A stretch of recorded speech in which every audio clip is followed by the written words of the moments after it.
नमस्कार, कैसे हैं आप सब। और आप सबका स्वागत है किरण शिक्षार्थी मंच पर। साथियों, हम यूजीसी नेट परीक्षा जून 2006 का पेपर हम देख चुके हैं और आज हम देखेंगे यूजीसी नेट परीक्षा दिसंबर 2006 का प्रश्न पत्र। अगर आपको मेरी वीडियो अच्छी लगती है तो प्लीज चैनल को सब्सक्राइब, वीडियो को लाइक, कमेंट और शेयर जरूर करें। चलो अब देख लेते हैं अपने प्रश्न पत्र को। पहला प्रश्न है हमारा, खड़ी बोली कहाँ बोली जाती है? झांसी, कानपुर, मेरठ, अलीगढ़। तो जो खड़ी बोली है वो मेरठ में बोली जाती है।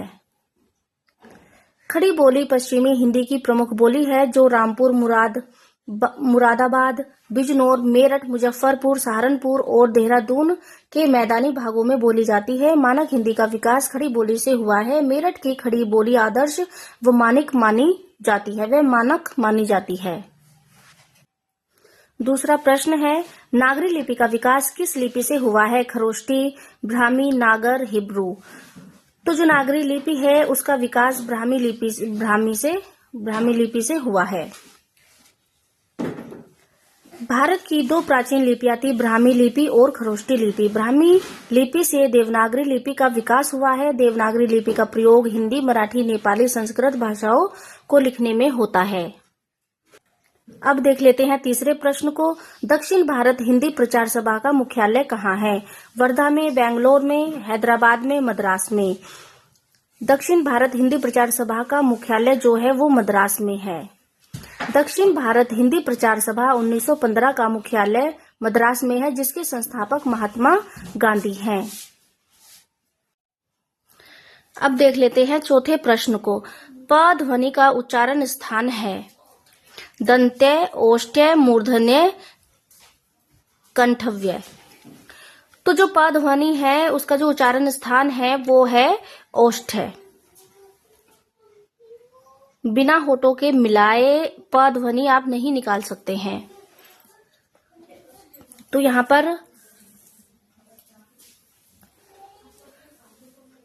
पर स्थान दिए गए हैं और यहाँ पर ध्वनियां दी गई हैं और यहाँ पर अघोष, अल्पप्राण, अघोष, महाप्राण ये सब भी दिया गया है। तो एक बार हम देख लेते हैं। जो कंठ्य ध्वनियां हैं हमारी वो है क, ख, ग, घ, न। तालव्य ध्वनियां हैं च, छ, ज, झ, न। मूर्धन्य है ट, ठ, ड, ढ, न। दंत्य है त, थ, द, ध, न। ओष्ठ्य है प, फ, ब, भ, म। तो सघोष, अल्पप्राण, नासिक के जो ध्वनियां हैं वो जो हमारे पंचम अक्षर जो होते हैं वो होती है। और सघोष महाप्राण है घ, झ, ढ, ध, भ, जिनको बोलने में थोड़ा सा ज्यादा समय लगता है। और सघोष अल्पप्राण वो होते हैं जिनको बोलने में थोड़ा सा कम समय लगता है। तो चलिए देख लेते हैं अगले प्रश्न को। गोस्वामी साहित्य की रचना गद्य में है? ज्ञान मंजरी, हितोपदेश, भुवन दीपिका, 84 वैष्णवनों की वार्ता। तो गोस्वामी साहित्य की जो गद्य में रचना है वो है 84 वैष्णवों की वार्ता है, जो कि गोकुलनाथ की रचना है। वार्ता ग्रंथ जो है वो गोकुलनाथ के ही तो हैं। यहाँ पर इनका विवरण भी दिया गया है। वार्ता साहित्य की रचना गद्य में। यहाँ पर रचयिता हैं, देखिए गोकुलनाथ हैं। गोकुलनाथ 84 वैष्णवन की वार्ता, वल्लभाचार्य के शिष्यों का वर्णन है इसमें। और 252 गोकुलनाथ, 252 वैष्णवन की वार्ता, विठलनाथ के शिष्यों का वर्णन है। अब देख लेते हैं छठे प्रश्न को। आलाखंड के रचयिता कौन है? चंद्रबरदाई, जगनिक, नरपति नालय, अब्दुल रहमान। तो आलाखंड के जो रचयिता हैं वो हैं जगनिक। आलाखंड किसको कहते हैं? परमाल रासों का ही एक खंड है। परमाल रासों का ही एक खंड है आलाखंड, जिसके रचयिता जगनिक है। आलाखंड बरसात ऋतु में उत्तर प्रदेश के बैसवाड़ा, पूर्वांचल और बुंदेलखंड में गाया जाता है। अब देख लेते हैं सातवें प्रश्न को। इनमें से कौन आलवार महिला संत है? अंडाल, अक्कामाशी, सहजोबाई, मीराबाई। तो जो आंडाल हैं वो महिला संत हैं। अलवारों में प्रसिद्ध एकमात्र संत महिला अंडाल यानी गोदा थी। इनको गोदा भी कहीं कहीं पर जाना जाता है। जिसे दक्षिण की मीरा भी कहा जाता है। अब देख लेते हैं 8वें प्रश्न को। तुलसी कृत कृष्ण काव्य कौन सा है? कृष्णायन, कृष्ण चरित्र, कृष्ण चंद्रिका, कृष्ण गीतावली। तुलसीकृत कृष्ण काव्य कौन सा है? तो है कृष्ण गीतावली। कृष्ण गीतावली तुलसीदास कृत काव्य है, जिसकी भाषा ब्रज है और इसमें 7 कांड हैं। ये मुक्तक रचना है। इसकी रचना सूरदास के आग्रह पर तुलसीदास जी ने की थी। अब देख लेते हैं 9वें प्रश्न को। प्रभु जी तुम चंदन हम पानी किसकी पंक्ति है? संत दादू दयाल, रैदास, संत पीपा, संत पलटूदास। तो ये जो पंक्ति है ये है रैदास की। ये पंक्ति रैदास, रविदास भी इनको कहा जाता है, रविदास की है। रैदास रामानंद के शिष्य व मीराबाई के गुरु थे। प्रभु जी तुम चंदन हम पानी, जाकी बास अंग अंग समानी। अब देख लेते हैं 10वें प्रश्न को। इनमें से कौन रीतिबद्ध नहीं है? मतीराम, केशवदास, घनानंद, चिंतामणि। रीतिबद्ध इनमें से जो नहीं है वो है घनानंद। घनानंद रीति मुक्त कवि हैं। रीतिकाल को 3 धाराओं में बांटा गया, रीतिबद्ध, रीति सिद्ध और रीति मुक्त। रीति मुक्त कवि घनानंद बोदा ठाकुर आलम द्विजदेव हैं। अब देख लेते हैं 11वें प्रश्न को। कौन सा लेखक भारतेंदु मंडल का नहीं है? प्रताप नारायण मिश्र, बालकृष्ण भट्ट, प्रेमघन, श्रीधर पाठक। तो जो श्रीधर पाठक हैं वो भारतेंदु मंडल के कवि नहीं हैं। श्रीधर पाठक 1859 से 1927 स्वच्छंदवादी कवि हैं। भारतेंदु मंडल के कवि ये हैं बालकृष्ण भट्ट, भारतेंदु हरिश्चंद्र, बद्री नारायण चौधरी, प्रेमघन, प्रताप नारायण मिश्र। अभी हम भारतेंदु मंडल के ही कवि देख रहे हैं, तो आगे है जगमोहन सिंह, अंबिका दत्त व्यास, रामचरण गोस्वामी, राधा कृष्ण दास, बाल मुकुंद गुप्त, नवनीत चतुर्वेदी। अब देख लेते हैं 12वें प्रश्न को। 12वां प्रश्न है, एक भारतीय आत्मा नाम से कविता की रचना की। मैथिली शरण गुप्त, माखन लाल चतुर्वेदी, सोहन लाल द्विवेदी, बालकृष्ण शर्मा नवीन। रचना किसने की है? माखन लाल चतुर्वेदी ने। ये सभी राष्ट्रीय सांस्कृतिक चेतना के कवि हैं। माखन लाल चतुर्वेदी का जो जन्म है वो 1879 में और निधन 1968 को हुआ। एक भारतीय आत्मा के नाम से भी जाना जाता है। माखन लाल चतुर्वेदी को एक भारतीय आत्मा के नाम से भी जाना जाता है। अब देख लेते हैं 13वें प्रश्न को। इनमें से कौन सा नाम सही है? पहला तार सप्तक, दूसरा तार सप्तक, तीसरा तार सप्तक। तो इसमें जो नाम सही है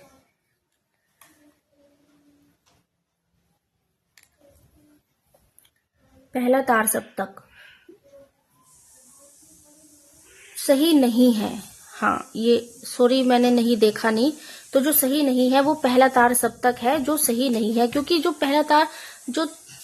पहला जो तार सप्तक प्रकाशित हुआ था उसमें पहला नहीं था, वो केवल तार सप्तक ही था। तो यहाँ पर तार सप्तक 1943 में संकलित कवियों का विवरण दिया गया है। अब उनको हम देखेंगे। यहाँ पर तार सप्तक 1943 में संकलित कवियों का विवरण है। यहाँ पर कवि है, जन्म निधन है और जन्म स्थान है सब। तो चलिए देख लेते हैं। सच्चिदानंद हीरानंद वत्स्यानंद अज्ञे, जिनका जन्म 1911 में हुआ और निधन 1987 में हुआ, और इनका जो जन्म स्थान है वो है देवरिया। और अगले है रामविलास शर्मा, जिनका जन्म हुआ 1912 में और निधन हुआ 2000 ईस्वी में, और जन्म स्थान है इनका उन्नाव।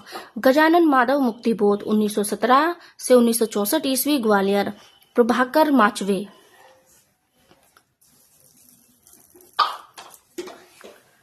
प्रभाकर माचवे बलवंत 1917 से 1991 ईस्वी, ग्वालियर।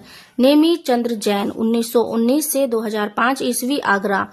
गिरिजा कुमार माथुर 1919 से 1994 ईस्वी, मध्य प्रदेश।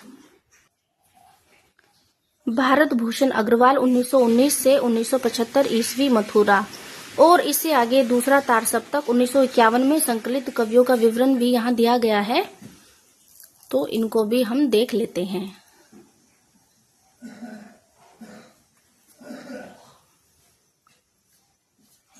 शमशेर बहादुर सिंह 1911 से 1993 ईस्वी देहरादून। भवानी प्रसाद मिश्र 1913 से 1985 ईस्वी होशंगाबाद। शकुंत माथुर 1922 से 2004 ईस्वी दिल्ली। हरि नारायण घनश्याम व्यास 1923 से 2013 ईस्वी मध्य प्रदेश। नरेश मेहता 1922 से 2000 ईस्वी मध्य प्रदेश। धर्मवीर भारती 1926 से 1997 ईस्वी इलाहाबाद। रघुवीर सहाय 1929 से 1990 ईस्वी लखनऊ। और अब आगे है तीसरा सप्तक 1959 में संकलित कवियों का विवरण। तो चलिए देख लेते हैं। प्रयाग नारायण त्रिपाठी 1919 ईस्वी रायबरेली।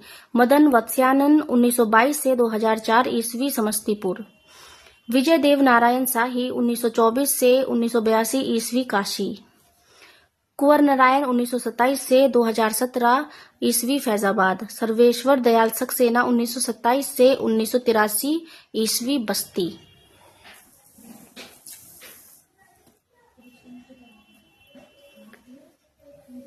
कहाँ पर थे हम? सर्वेश्वर दयाल सक्सेना 1927 से 1983 ईस्वी बस्ती। फिर हैं केदारनाथ सिंह 1932 से 2018 ईस्वी बलिया। कीर्ति चौधरी 1934 से 2008 ईस्वी उन्नाव। और आगे चौथा सप्तक अब देख लेते हैं। चौथे सप्तक 1979 में संकलित कवियों का विवरण। अवधेश कुमार 1945 ईस्वी देहरादून।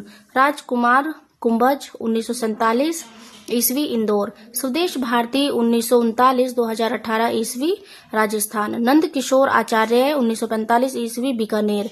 सुमन राजे 1938 से 2000 ईस्वी लखनऊ। श्रीराम वर्मा 1935 ईस्वी से मऊ। राजेंद्र किशोर 1944 ईस्वी उड़ीसा। चलिए अब बढ़ते हैं अगले प्रश्न की ओर। 14वां प्रश्न है, आगे की कौन सी रचना यात्रा पर आधारित है? एक बूंद सहसा उछली, आत्मनेपद, बावरा अहेरी, जयदोल। तो एक बूंद सहसा उछली,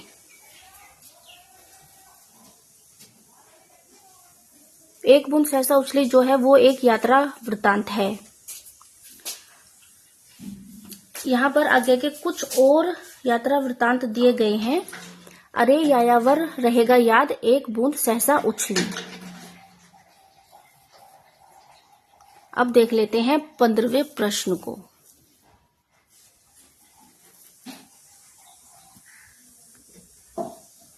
कौन सी रचना शमशेर बहादुर सिंह की है? पीली छतरी वाली लड़की, पीली रात, पीली आंधी, एक पीली शाम।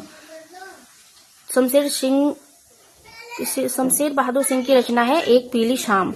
एक पीली शाम शमशेर बहादुर सिंह 1911 से 1993 की एक प्रसिद्ध कविता है। एक पीली शाम, पतझड़ का जर अटका हुआ पत्ता शांत, मेरी भावनाओं में तुम्हारा मुख कमल, कुछ म्लान हारासा। अब देख लेते हैं 16वें प्रश्न को। प्रपद्यवाद किसका पर्याय है? नई कविता, नकेनवाद, अकविता, प्रयोगवाद। जो प्रपद्यवाद है वो नकेनवाद का पर्याय है। प्रयोगवादी कविता के समांतर बिहार में 1956 ईस्वी में एक धारा स्थापित हुई जिसे प्रपद्यवाद या नकीनवाद कहा जाता है। नकीनवाद का नामकरण इस धारा में शामिल 3 रचनाकारों के नामों के प्रथम अक्षर से गढ़ा गया। एक तो है नलिन विलोचन शर्मा, एक है केसरी कुमार और एक है नरेश। अब देख लेते हैं 17वें प्रश्न को। कटरा बी आरज़ू किसकी रचना है? असगर वजाहत, गुलशेर खां शानी, राही मासूम रजा, अब्दुल बिस्मिल्ला। कटरा बी आरज़ू जो रचना है वो है राही मासूम रजा की।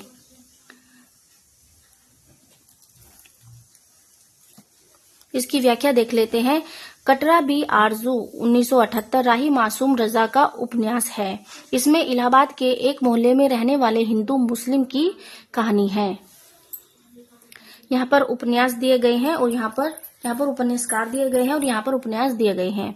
तो वो असगर वजाहत, साथ आसमान कैसे आग लगाई, मन माटी बरखा रचाई, ये असगर वजाहत के उपन्यास हैं।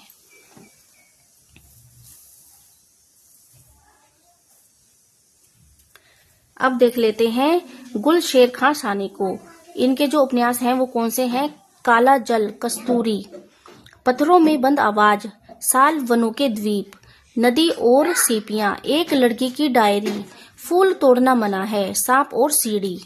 अब देख लेते हैं राही मासूम रजा को।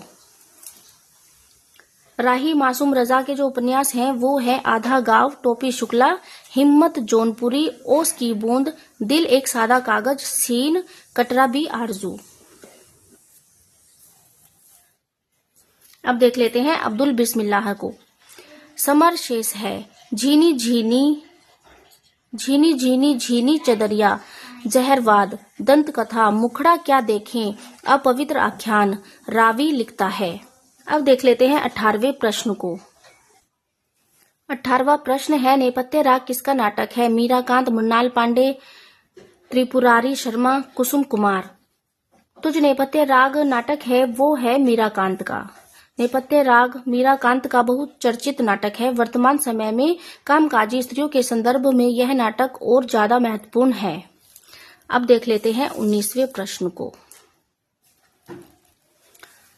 रुद्रट वक्रोक्ति को शब्द अलंकार मानते हैं, उसे अर्थालंकार किसने माना है? दंडी ने, क्षेमेंद्र ने, वामन ने, आनंदवर्धन ने।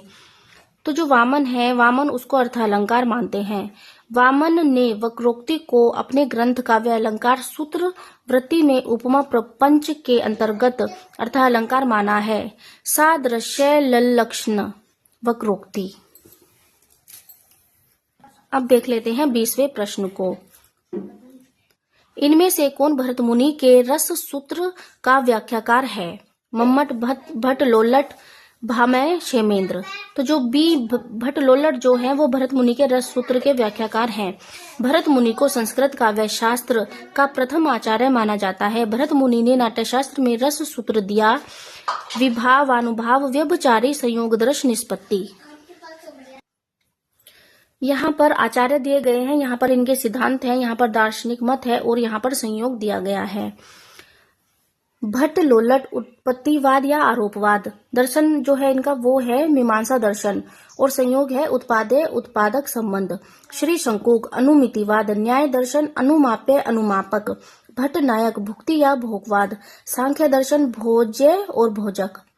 अभिनवगुप्त अभिव्यक्तिवाद, शैव दर्शन व्यंग्य व्यंजक। 21वां प्रश्न है निम्नलिखित रचनाओं का सही अनुक्रम क्या है? पहला राजा, बकरी, स्कंदगुप्त, कोर्ट मार्शल। तो ये जो पहला क्रम है ये ही सही है। सबसे पहले पहला राजा, फिर बकरी, फिर स्कंदगुप्त और फिर कोर्ट मार्शल है। अब नीचे इनके प्रकाशन वर्ष और इनके रचनाकार भी दिए गए हैं और ये सभी नाटक हैं। तो यहाँ पर है नाटक, यहाँ पर प्रकाशन वर्ष और यहाँ पर नाटककार। जो स्कंदगुप्त है वो 1928 की रचना है और इसके जो नाटककार हैं वो है जयशंकर प्रसाद। पहला राजा 1969, पहला राजा 1969 जगदीश चंद्र माथुर। बकरी 1974 सर्वेश्वर दयाल सक्सेना। कोर्ट मार्शल 1991 स्वदेश दीपक के नाटक हैं। अब देख लेते हैं 22वें प्रश्न को। निम्नलिखित कविताओं का सही अनुक्रम क्या है? यहाँ पर कुछ कविताएं दी गई हैं और उनका अनुक्रम हमें बताना है। मुक्ति प्रसंग, संसद से सड़क तक, केवल अपनी धार, आवाज भी एक जगह है। तो इनका जो सही क्रम है वो है पहला ही इनका सही क्रम है। अब नीचे इनके रचनाकार और प्रकाशन वर्ष दिए गए हैं और काव्य का नाम दिया गया और काव्य है। मुक्ति प्रसंग जो है वो 1966 में इसका प्रकाशन हुआ और इसके कवि हैं राजकमल चौधरी। संसद से सड़क तक 1972 की रचना है और कवि हैं धूमिल। केवल अपनी धार 1980 की रचना है और कवि है अरुण कमल। आवाज भी एक जगह है, प्रकाशन वर्ष है 2000 और इसके जो कवि हैं वो है मंगलेश डबराल। अब देख लेते हैं 23वें प्रश्न को। निम्नलिखित कृतियों का सही अनुक्रम क्या है? पानी के प्राचीर, जंगल जहां से शुरू होता है, मैला आंचल, लोकत्र टन। तो इन दो में से तो इनका क्रम कोई भी नहीं है। इसमें जो सबसे पहले होना चाहिए वो होना चाहिए मैला आंचल, फिर होना चाहिए पानी के प्राचीर, फिर लोकत्र टन और फिर होना चाहिए जंगल जहां से शुरू होता है। अब देख लेते हैं ये क्रम हमारा किस में है, तो वो अगले पेज पर है। तो चलिए चलते हैं अगले पेज पर। जो क्रम मैंने बताया है वो है डी, बिल्कुल ये डी वाला सही है। तो अब यहाँ पर उपन्यास, इनका प्रकाशन वर्ष और उपन्यासकार दिए गए हैं, तो उनको भी हम देखेंगे। तो जो मैला आंचल है वो है 1954 ईस्वी में इसका प्रकाशन हुआ और उपन्यासकार है फणीश्वर नाथ रेणु। पानी के प्राचीर 1961 की रचना है और इसके रचनाकार है रामदरस मिश्र। लोकत्र टन 1977 विवेकी राय। जंगल जहां से शुरू होता है 2000 संजीव का उपन्यास है। अब देख लेते हैं अगले प्रश्न को। निम्नलिखित पत्रिकाओं के प्रकाशन का सही अनुक्रम क्या है? हंस, आलोचना, रविवार, सरस्वती। तो इनका हमें प्रकाशन वर्ष बताना है कि कौन सा सही है। तो जो डी है वो बिल्कुल सही है। सबसे पहले सरस्वती, फिर हंस, फिर आलोचना, फिर रविवार।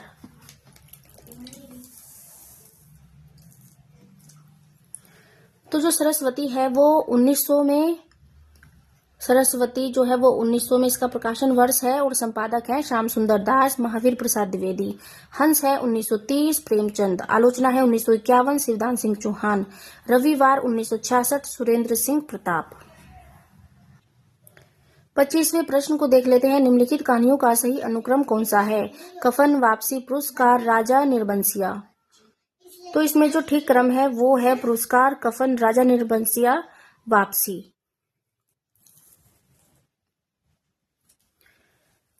जो पुरस्कार है वो 1928 की रचना है और रचनाकार है जयशंकर प्रसाद। ये सब जो है वो कहानियां हैं।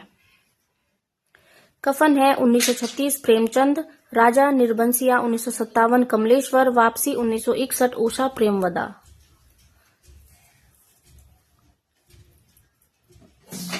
अब देख लेते हैं 26वें प्रश्न को। निम्नलिखित निबंधों का सही अनुक्रम कौन सा है?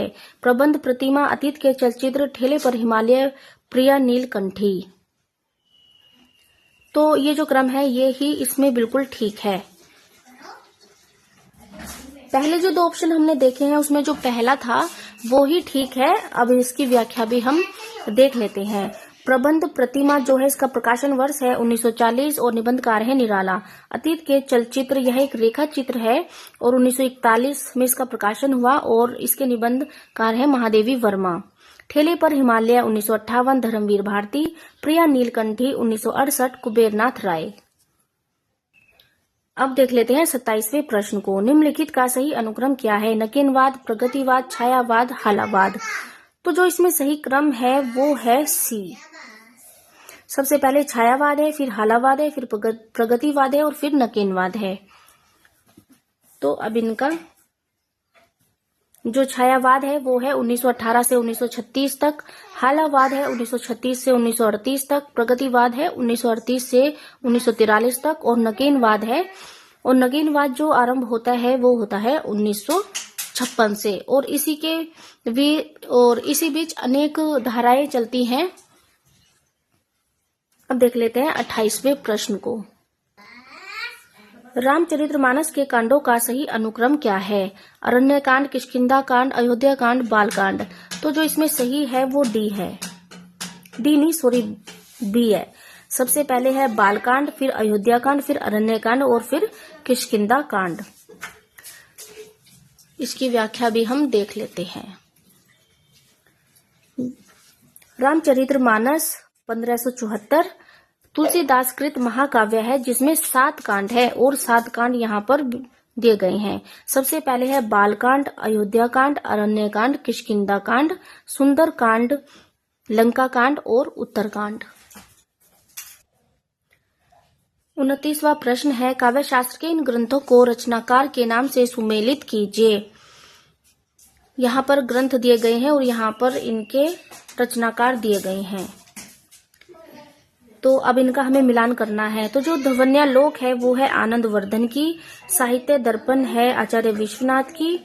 रस गंगाधर है पंडित जगन्नाथ की और काव्य प्रकाश है मोहम्मद की।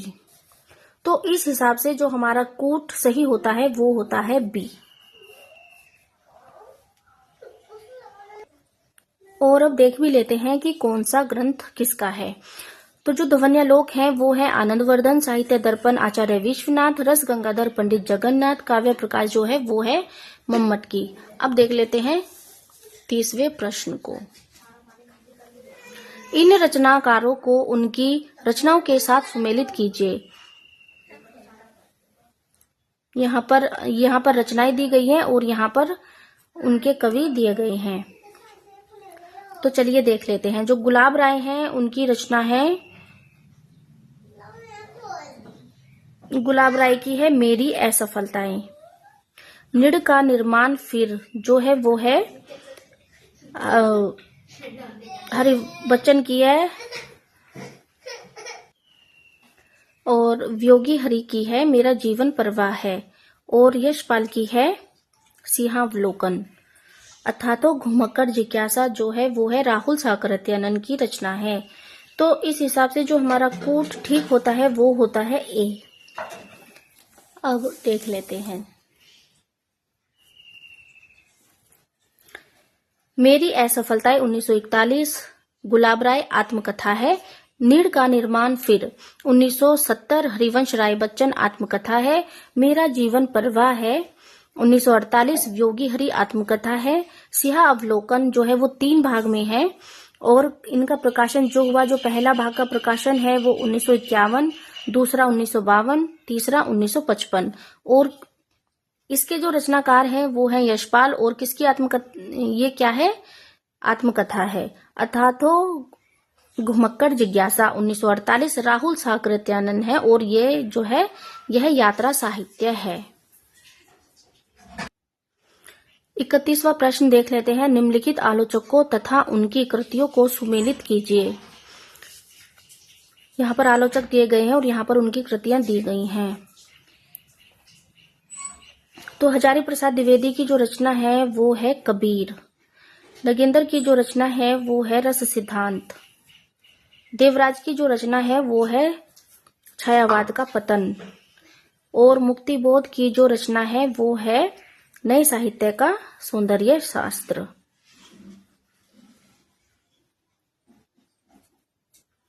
तो इस हिसाब से हमारा जो कूट सही बैठता है वो है सी।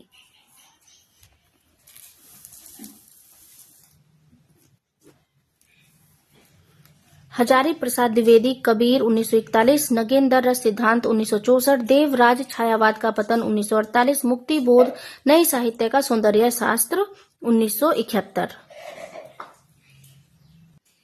अब देख लेते हैं 32वें प्रश्न को। पत्रिकाओं का संपादकों के साथ सुमेलित कीजिए। यहाँ पर पत्रिकाएं दी गई है और यहाँ पर उनके संपादक दिए गए हैं। तो चलिए देख लेते हैं। जो हिंदी प्रदीप है वो है बालकृष्ण भट्ट की। जो बंगदूत है वो है राजा राममोहन राय की। और जो उतन मार्तंड है वो है जुगल किशोर शुक्ल की। जुगल किशोर शुक्ल की। और जो मतवाला है वो है निराला की। तो इस तरह से जो हमारा कूट ठीक होता है वो होता है ए।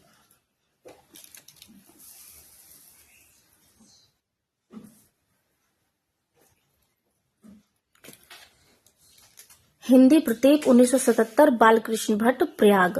बंगदूत 1929 राजा राममोहन राय कलकत्ता। उतंड मार्तंड 1926 पंडित जुगल किशोर शुक्ल कलकत्ता। मतवाला 1923 निराला कलकत्ता। अब देख लेते हैं 33वें प्रश्न को। कवियों और कृतियों को सुमेलित कीजिए। यहाँ पर कवि दिए गए हैं, यहाँ पर उनकी कृतियां दी गई हैं। तो चलिए देख लेते हैं। तो जो केशवदास की रचना है वो है रसिक प्रिया।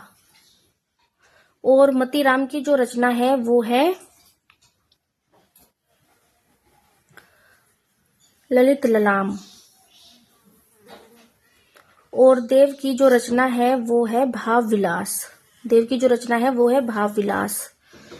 और भूषण की जो रचना है वो है शिवा बावनी। ये शिवा बावनी। और गोवर्धनाचार्य की जो रचना है वो है आर्या सप्तशती। जो आर्या सप्तशती है वो गोवर्धनाचार्य की रचना है। तो इस तरह से जो हमारा कूट ठीक होता है वो होता है बी। चलिए अब देख लेते हैं आगे। ललित ललाम 1961 से 1964 के बीच में कहीं रची गई होगी और इसके जो रचयिता हैं वो है मतीराम। रसिक प्रिया 1991 की रचना है और इसके जो कवि हैं वो है केशवदास। भाव विलास 1679 ईस्वी देव। शिवा बावनी भूषण। आर्या सप्तशती गोवर्धनाचार्य।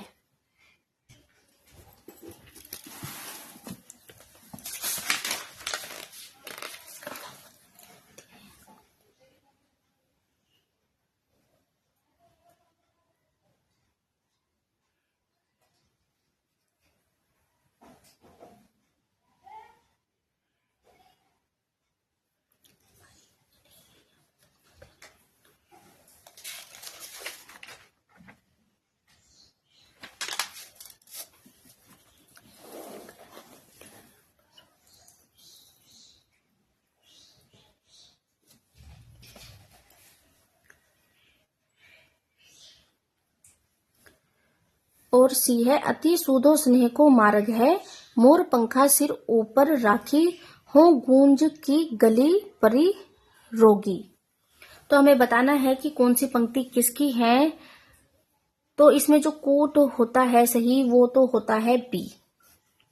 अब कौन सी पंक्ति किसकी है हम वो देख लेते हैं।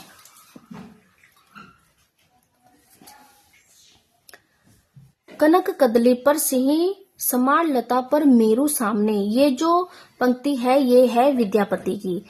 नैन नचाई कहीं मुस्काई लला फिर आइयो खेलन होरी हरिओद। नहीं, ये हरिओद की पंक्ति नहीं है, यहाँ पर पद्माकर आएगा। यहाँ पर आएगा पद्माकर।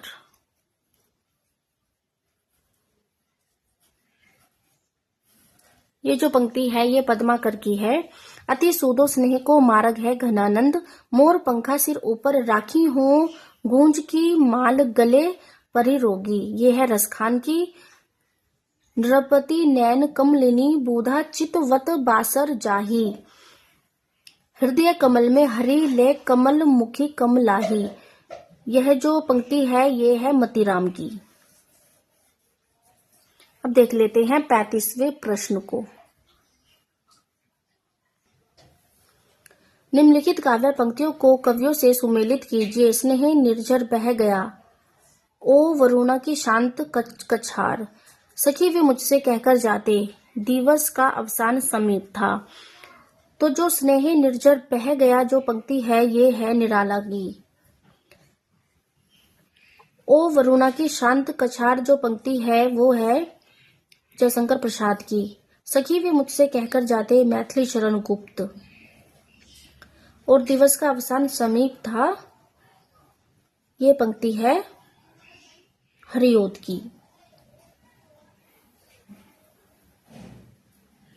तो इस तरह से जो हमारा कूट ठीक होता है वो होता है डी।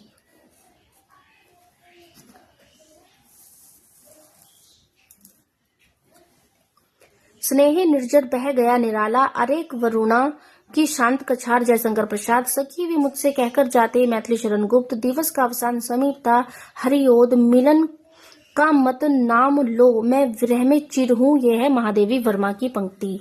और ये जितनी भी पंक्तियां हैं ये मोस्ट इम्पोर्टेंट है। 36वां प्रश्न देख लेते हैं। निम्नलिखित पात्रों को नाट्य कृतियों से सुमेलित कीजिए। यहाँ पर पात्र दिए गए हैं और यहाँ पर कृतियां दी गई हैं, तो हमें मिलाना है कि कौन सा पात्र किस रचना में है। तो जो स्कंद गुप्त है वो है प्रपंच बुद्धि, जो है वो स्कंद गुप्त में है। और कोणार्क में है विशु नरसिंह देव विशु, कोणार्क में है विशु। और आषाढ़ के एक दिन में है विलोम। और सूर्य की पहली किरण में है वो है शीलवती। तो इस तरह से हमारा जो कूट ठीक होता है वो है सी। अब इसकी व्याख्या भी देख लेते हैं और भी कुछ मुख्य पात्र हैं वो भी देख लेते हैं। यहाँ पर नाटक है। तो जो स्कंदगुप्त नाटक है इसका प्रकाशन वर्ष है 1928 और नाटककार हैं जयशंकर प्रसाद। और इसके जो प्रमुख पात्र हैं वो है प्रपंच बुद्धि, देवसेना, विजया, भट्टार्क, पुरु, गुप्त, पृथ्वीसेन। और कोणार्क नाटक है 1957 का और इसके नाटककार हैं जगदीश चंद्र माथुर। और इसमें जो प्रमुख पात्र हैं वो हैं विशु, नरसिंह देव, धर्मपाल। आषाढ़ का एक दिन,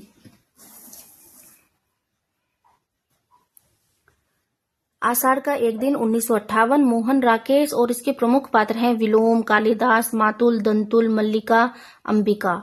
सूर्य की पहली किरण से अंतिम किरण तक, प्रकाशन वर्ष है 1975। नाटककार हैं सुरेंद्र वर्मा और इसका जो प्रमुख पात्र है वो है शीलवती। अब देख लेते हैं 37वें प्रश्न को। 37वां प्रश्न है निम्नलिखित रचनाकारों और रचनाओं को सुमेलित कीजिए।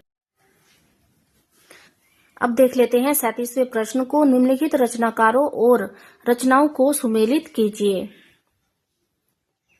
यहाँ पर रचनाकार है और यहाँ पर है रचनाएं। तो जैनेन्द्र की जो रचना है वो है मुक्तिबोध। निर्मल वर्मा की है वे दिन। ओम प्रकाश वाल्मीकि की है झूठन। और प्रभा खेतान की है ओ पेपे घर चलो चने, आओ पेपे घर चने। तो इस प्रकार से जो हमारा कूट ठीक होता है वो होता है ए।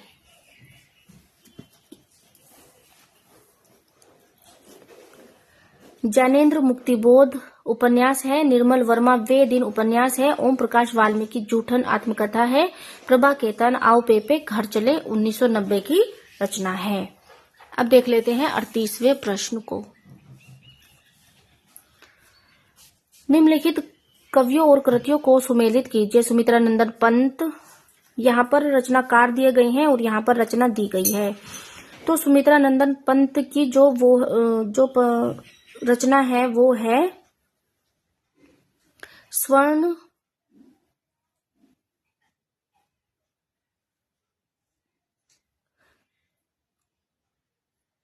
सुमित्रा नंदन पंत की है लहर हरिओद, एकांत संगीत बाबरा अहेरी अर्चना। जयशंकर प्रसाद की है लहर, जयशंकर प्रसाद की तो लहर है। निराला की है अर्चना। हरिवंश राय बच्चन की है एकांत संगीत।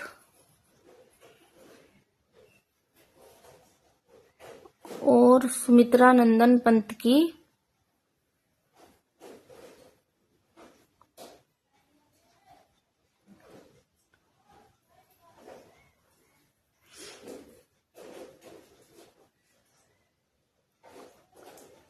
डी।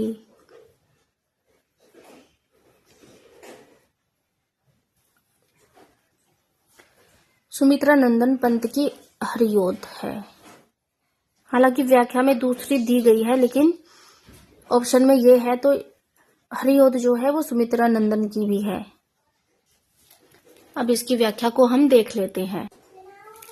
सुमित्रा नंदन पंत स्वर्णधुली 1947, जयशंकर प्रसाद लहर 1993, निराला अर्चना 1950, हरिवंश राय बच्चन एकांत गीत 1939। अब देख लेते हैं आगे।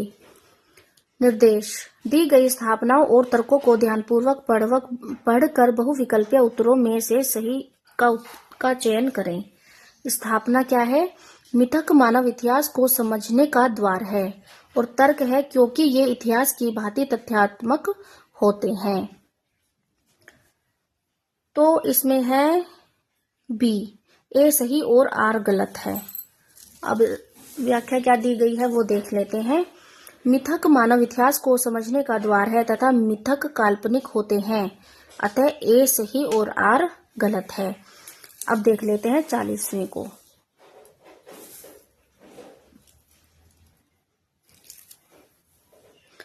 स्थापना दी गई है।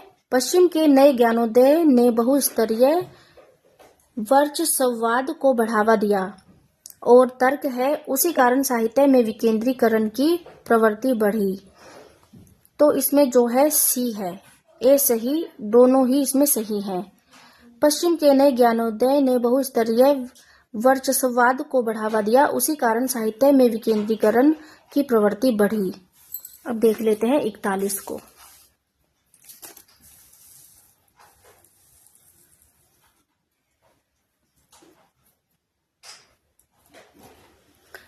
इकतालीस में स्थापना है पश्चिम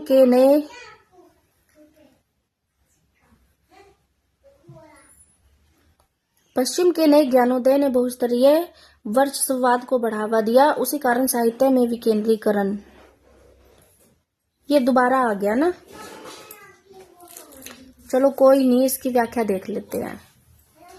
पश्चिमी देशों के नए ज्ञानोदय के कारण साहित्य विश्व में चारों ओर फैला। पश्चिमी देश, विकसित देश का शिक्षा स्तर, मनोवैज्ञानिकता, दार्शनिकता, सामाजिक यथार्थवाद उच्च कोटि का माना जाता है। पश्चिम के साहित्य द्वारा संपूर्ण विश्व में ज्ञान की धारा प्रभावित हुई, अतः इसमें दोनों सही हैं। अब देख लेते हैं 42 को। स्थापना। साधारणीकरण की अवस्था में सामाजिक या दर्शक भाव मुक्त होकर एकाग्र चित्त से रस का अनुभव करता है और तर्क है, इसीलिए पश्चिमी नाट्य चिंतक ब्रेख्त ने इस बात का समर्थन किया है। इसमें जो है ए सही और आर गलत है। अब इसकी व्याख्या को हम देख लेते हैं।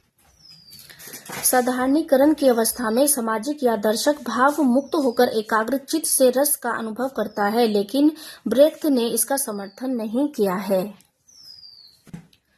अब देख लेते हैं 43वें क्वेश्चन को। स्थापना है कला सौंदर्य का विधान करती है और तर्क है कविता में असुंदर और कुरूप वस्तुओं का वर्णन भी कलात्मक सौंदर्य के अंतर्गत आता है।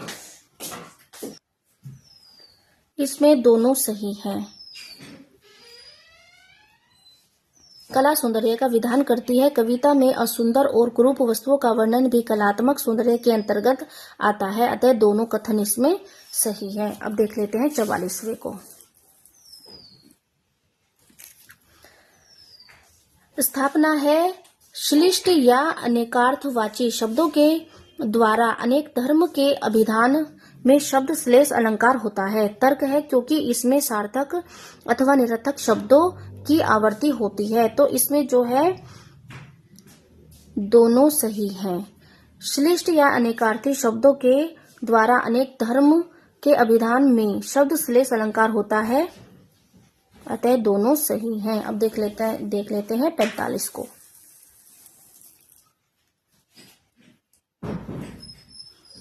स्थापना दी गई है ज्यों ज्यों सभ्यता बढ़ती गई त्यों त्यों ज्ञान सत्ता बुद्धि व्यवसायत्मक होती गई, क्योंकि इसमें सार्थक अथवा निरर्थक शब्दों की आवर्ती होती है।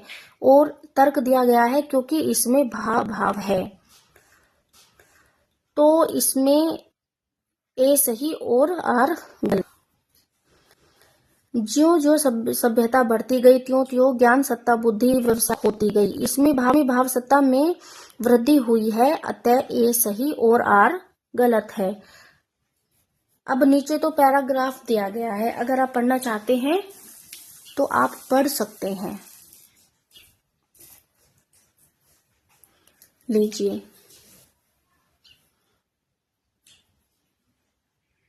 नीचे तो पैराग्राफ दिया गया है। अब चलते हैं, पूरा दिखा देती हूं मैं, ये है। अब चलते हैं अगले, कुछ बचा हुआ ये, बस इतना ही है। अब इसके क्वेश्चन तो हम पढ़कर भी कर लेते हैं। बस अब हमारा जो प्रश्न पत्र है वो कंप्लीट हो गया है। और अब अगली वीडियो में हम देखेंगे यूजीसी नेट परीक्षा जून 2007 का प्रश्न पत्र। इस वीडियो में इतना ही, मिलते हैं अगली वीडियो में। धन्यवाद।